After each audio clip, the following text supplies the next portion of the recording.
Miami is one of the most diverse cities in the country, with music shaping people's cultures and identities, influencing a series of creative styles.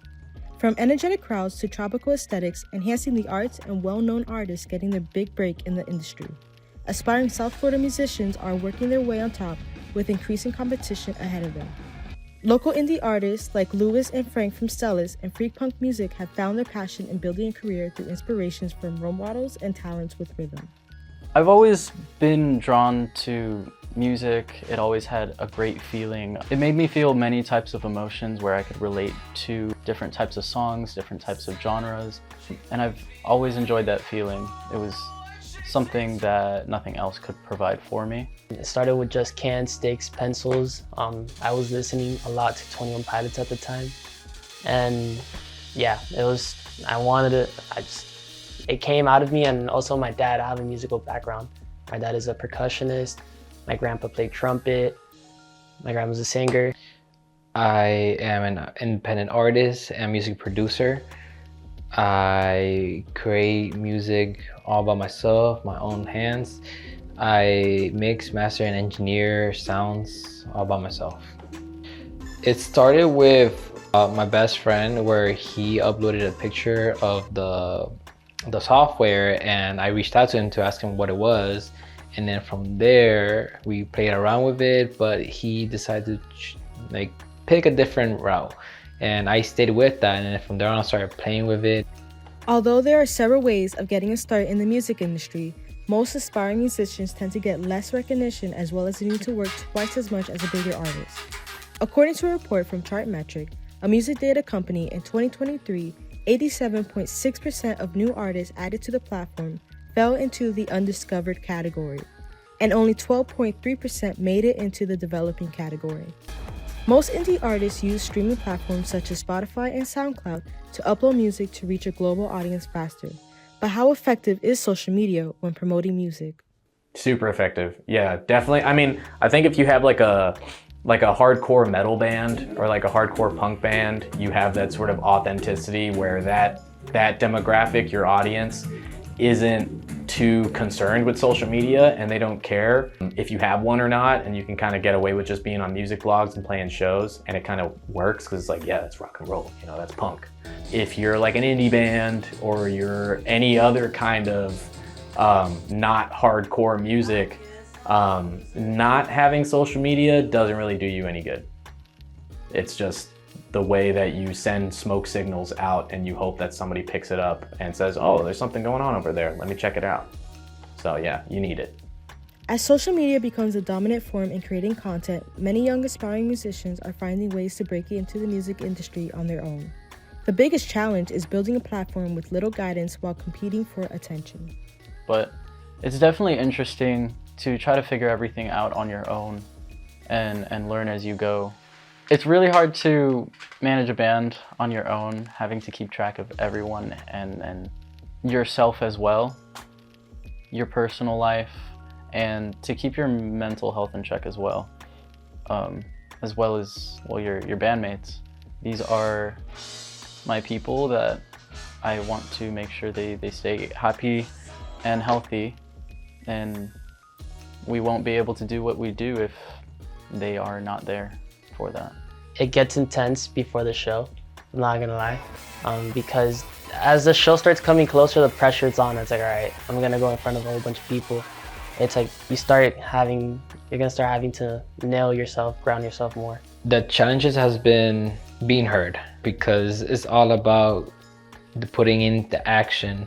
Because if you expect to just sit back and relax after making something, you're not gonna get nowhere. It's all about you have to push yourself to be spread around, and you have to really just have patience.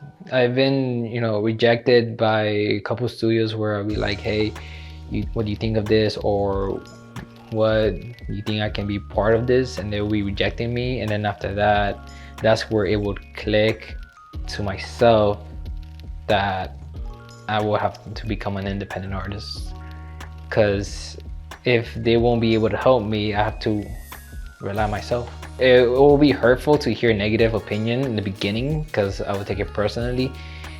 to like, oh, so you think my music is bad, bad.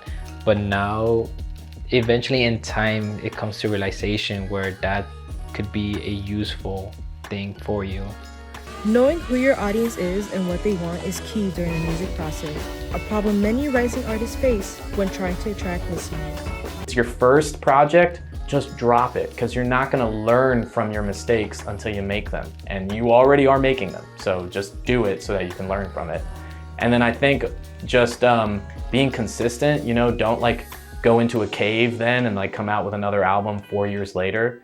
Like that's super cool, but it's not going to grow you. Listeners are usually looking for a connection between music and their own emotions, so young aspiring artists go into a journey of experimentation. DDX, a local DJ, is open to any opportunity to transform music. There's one thing that, you know, veteran DJs, I want to say professional DJs, I've been in the scene for a while.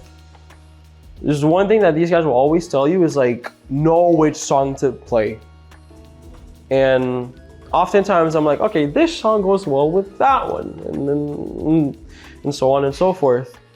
But there could be the chance that like some people either don't like it or they just go back to like sitting down and like not dancing and stuff. And that's kind of like one of the biggest like anxieties that I've had, because as someone who's on the spectrum, I kind of suck at reading people's emotions, like trying to see what they want in a way. I know it may not look like that, but yes, you know, super high functioning in other areas. One like bad song choice or just one song choice can either make or break a crowd, and that's still something I need to work on. Despite a competitive field with thousands of indie artists overpowered by bigger musicians, they are able to persevere through many obstacles. So what are their goals and advice for other aspiring artists?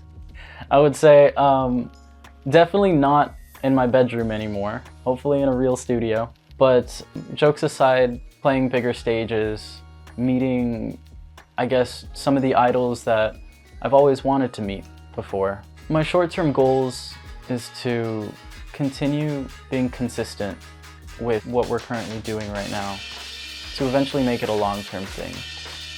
And then long-term is to hopefully live comfortably doing what we love. Don't let anything stop you from doing what you want to do. Try your best.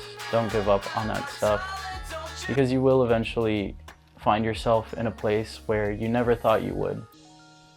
Man, making it out there in the world, you know, that's like the dream of mine. It's not even for the fame, but because I just, you know, I want people to look at me, oh, that's Frank, you know, he plays for Stellis, or that's Frank, he's one of the best drummers I know, you know, he's inspired me. So just as much as I look up to drummers and bands, that's how I want to be looked at as well. Practice. Don't be afraid to pick up a pair of sticks, or not even a pair of sticks. Don't be afraid to pick up a pick and play guitar, you know, pick up a bow and play violin. It's honestly really important, and I think it's good that you're connected to an instrument. As for young musicians, just don't be afraid to push forward and just keep doing it, you know, just keep doing it. To have a legacy, a good legacy for creating music, helping people, inspiring people, let them know on like the struggle path that I went through, to make sure they don't feel alone and insecure. And of course, the benefits of being famous with the money, not only to help myself, but for those people, especially my family, and for those who were in need or was there for me. Make sure you're doing something you love. Make sure you have patience. Make sure that this helps you more than it helps others, because if there's no you, then there's no others. Have all the memories we left behind. Thanks.